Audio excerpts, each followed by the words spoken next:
పక్కన పెరుగు చారు చేస్తున్నానండి, బెండకాయ ఫ్రైలోకి.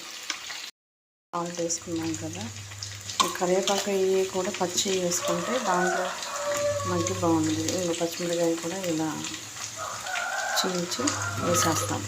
అన్ని పచ్చి వేస్తాము. కొంచెం ఉల్లిపాయలు, వీటినే మజ్జిగ చారు అంటారు, వీటినే పెరుగు చారు కూడా అంటారండి. మా సైడ్ ఇలా పిలుస్తారు. మజ్జిగ పులుసులోకి తాలింపు చేద్దాము.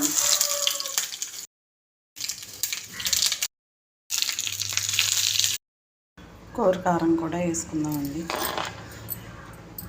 దీన్నే మిరప్పొడి అంటాం, మేము కారపొడి అంటామండి. మా సైడ్ ఇలా పిలుచుకుంటాము. మజ్జిగ పులుసులోకి ఇట్లానే మేము పల్లెటూరు అండి మాది. కొంచెం వేసి మజ్జిగ చారులో కలిపేసుకుందాం.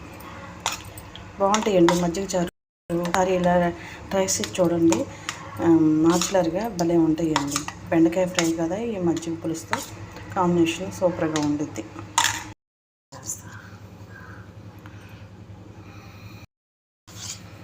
మజ్జిగ పులుసు రెడీ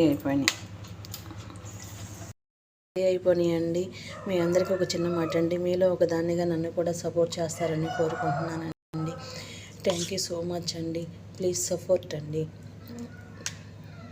నేను